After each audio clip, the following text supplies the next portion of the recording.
The doors were locked from the inside, the windows latched shut. Dinner sat untouched on the table, still warm, and yet, the family who lived here was simply gone. No struggle, no blood, no sign anyone had even opened that door in days. Investigators would later call it impossible, because in a cabin sealed tighter than a vault, 4 people vanished into thin air, and what they left behind would haunt everyone who found it. Before we dive deeper, let us know in the comments where you're watching from. We'd love to hear from you. And don't forget to hit that subscribe button so you never miss any of our upcoming videos. Now, back to the story. This wasn't some remote wilderness accident. This cabin sat just a half-mile from a small mountain town, close enough for neighbors to hear a scream, close enough for help to arrive in minutes. But no one heard anything. No struggle, no forced entry. The family's truck still sat in the driveway, keys in the ignition. Their dog was found locked outside, scratching at a door that hadn't opened in what investigators believe was over 72 hours. So how does an entire family disappear from a home sealed tighter than a bank vault? Who, or what, could get in and out without leaving a single trace? And why, when police finally forced their way inside, did they find something that made even veteran detectives go silent? To understand what happened in that cabin, you have to go back 6 months earlier, to a family just trying to start over.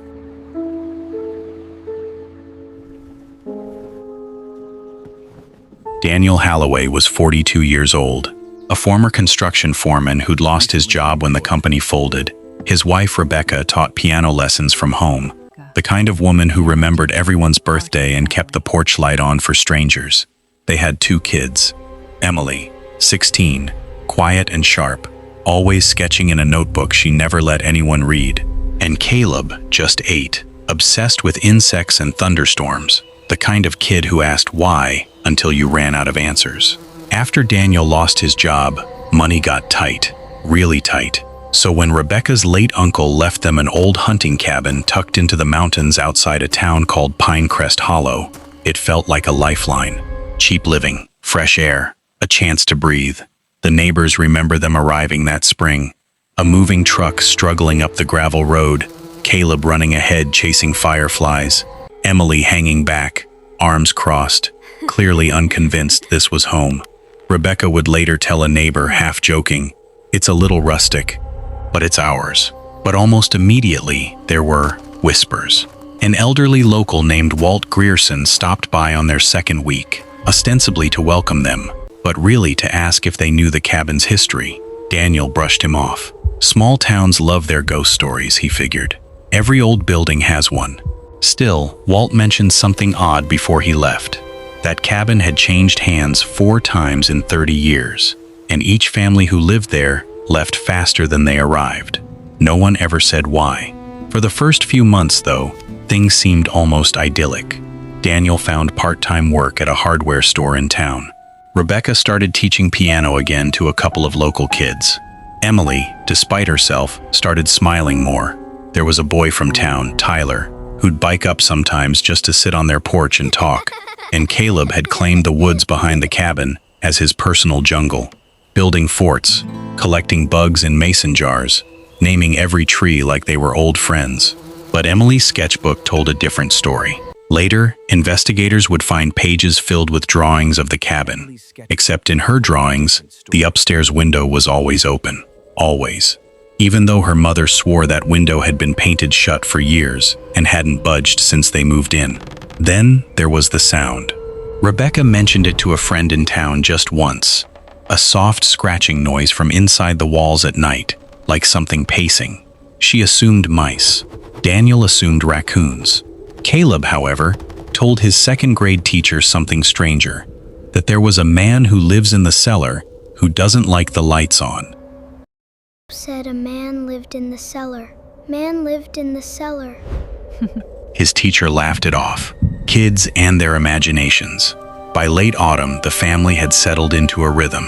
Dinners together every night at 6, Rebecca playing piano while Daniel did the dishes, Emily and Caleb bickering over the television.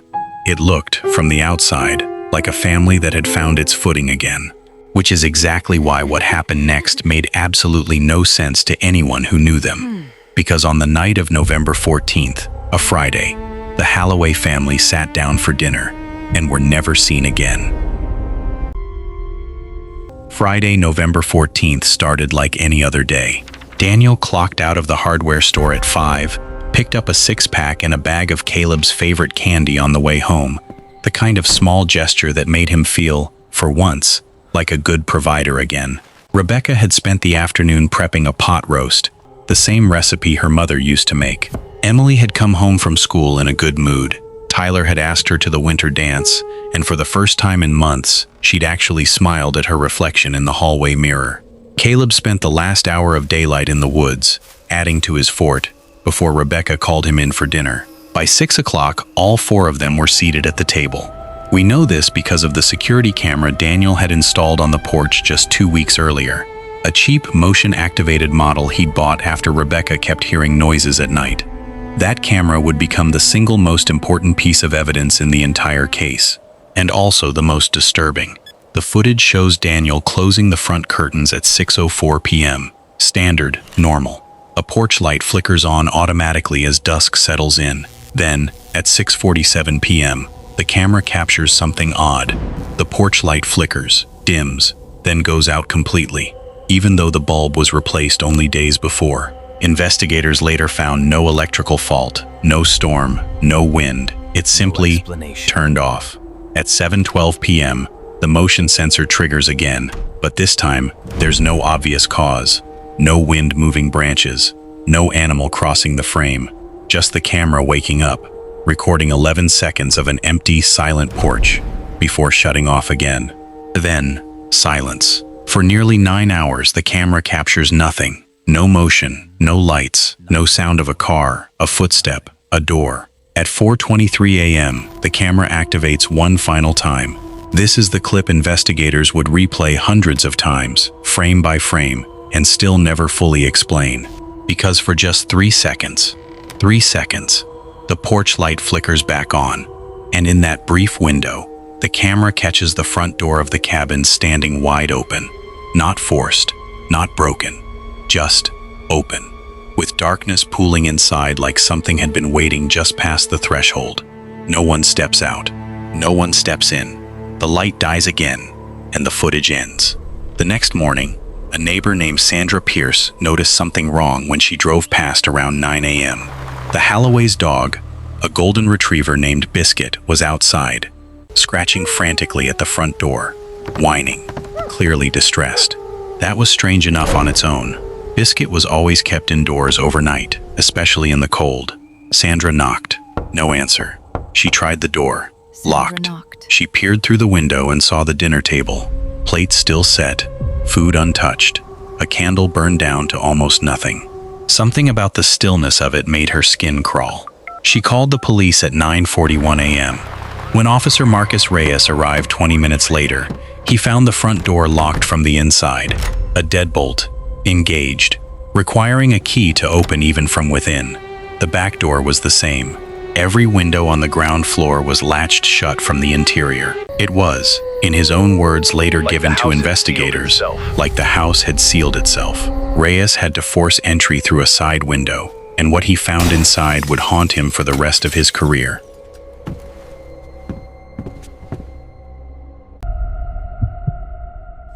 Inside, the cabin was exactly as Sandra had described through the window, and somehow, that made it worse.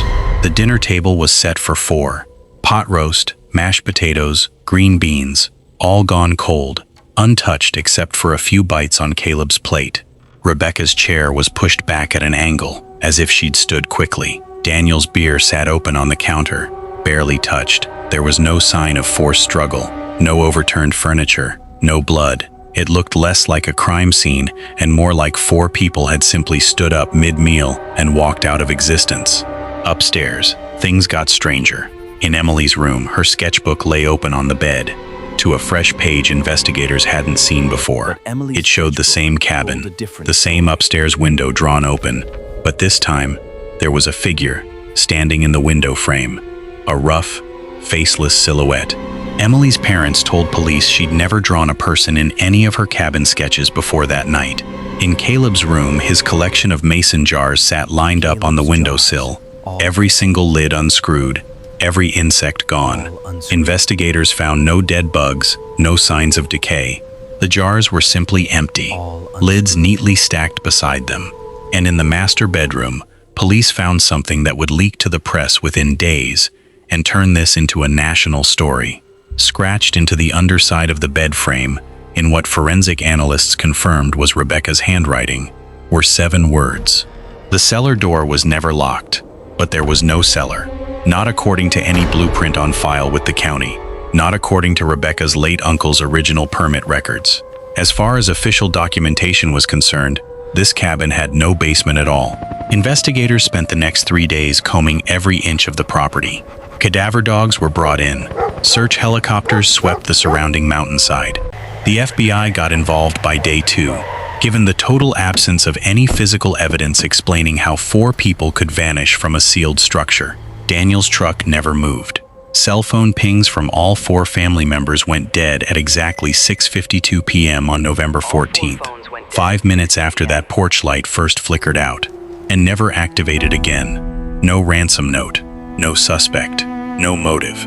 Just an empty cabin, a distressed dog, and 7 scratched words about a cellar that, officially, didn't exist. The case went cold within 2 weeks. The town of Pinecrest Hollow, a place that had barely made the map before, became obsessed, and then afraid. Some neighbors stopped letting their kids play outside after dark. Others simply moved away. But one detective, a woman named Detective Laura Ibarra, who'd been assigned to review the case 8 months later, refused to let it go. And what she found when she went back to that cabin, alone, unannounced, against her captain's orders, would reopen the entire investigation. Detective Ibarra had read the file front to back a dozen times, but something about it never sat right with her. The phrase scratched into that bed frame, the cellar door was never locked. Not, there is no cellar. Not, I couldn't find a cellar. Just, never locked. As if Rebecca had known exactly where it was. Ibarra started with the county archives, not the digitized records everyone else had checked, but the physical, water-damaged permit files from decades earlier, boxes nobody had opened in years.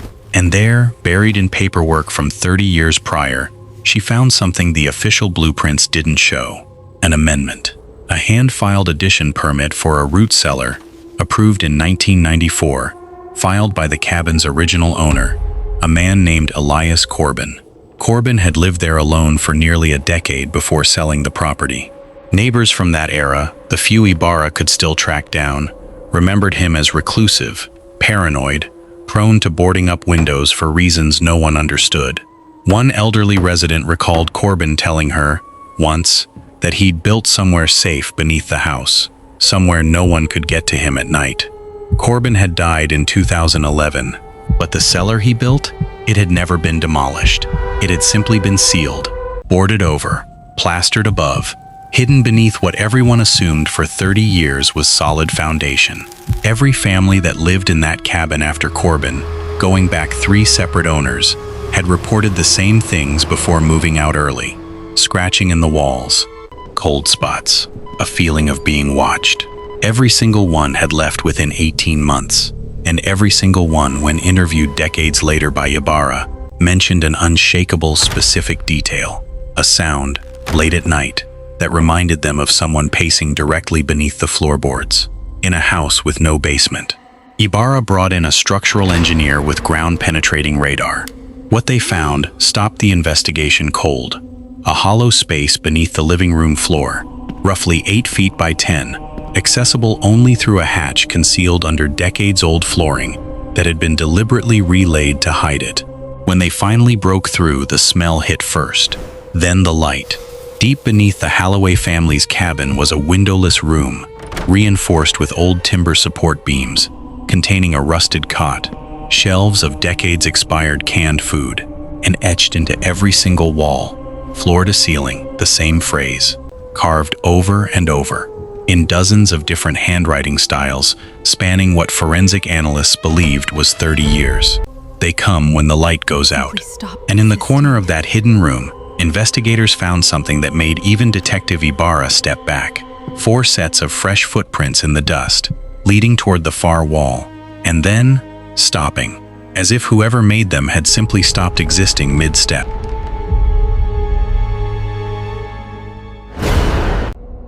That wall wasn't blank, not entirely, because when the engineer ran his hands along the stone, he noticed something the flashlights had missed.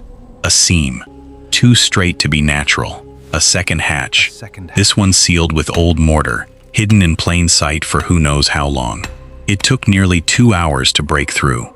And on the other side, investigators found a narrow tunnel, hand-dug, barely wide enough for a person to crawl through, sloping downward into the mountain itself. Old timber supports lined the walls, some clearly decades old, others, disturbingly, looking far newer than they should have been. The tunnel ran nearly 60 feet before opening into a small natural cave, one that, according to geologists later consulted, connected to a larger cave system beneath Pinecrest Hollow, a system that had never been fully mapped, one locals had quietly avoided for generations without ever quite saying why. They never found the Halloway family, not a body, not a bone, not a single definitive trace beyond that tunnel and those 4 footprints stopping mid-stride. The case remains, to this day, officially open and officially unsolved. But here's the detail that haunts investigators more than anything else. When they finally reviewed the security footage one last time, frame by frame, slowed down to almost a crawl, they noticed something in that final 3-second clip, the one from 4:23 a.m., the open door, the darkness pooling like water. In the very last frame, just before the light died completely, there's a shape in that darkness, small, low to the ground, and for years, most investigators dismissed it as a shadow, a trick of the dying light. But Detective Ibarra didn't, because when she enhanced that final frame as much as modern technology allowed, what she saw looked less like a shadow and more like a hand, small enough to belong to an 8-year-old boy, reaching not outward, toward the porch, toward help, toward the world he was leaving, but backward, into the dark, like he wasn't being taken at all, like he was reaching for something to hold his family's hands and pull them somewhere they'd already agreed to go. We may never know what truly happened in that cabin or what lived beneath it for 30 years before the Halloways ever arrived. Maybe some places aren't haunted by what's buried beneath them. Maybe they're haunted by what's still waiting there, patient, for the next family foolish enough to call it home. The cellar door was never locked. Maybe that was never a warning. Maybe it was an invitation. So what do you think really happened inside that cabin? Was it something that lived beneath the mountain long before the Halloways ever arrived? Or something they carried with them without ever knowing it? Let us know your theory in the comments below. And if this story kept you up at night, wait until you hear the next one, a case even investigators refuse to talk about on the record. Make sure you're subscribed, because you will not want to miss it.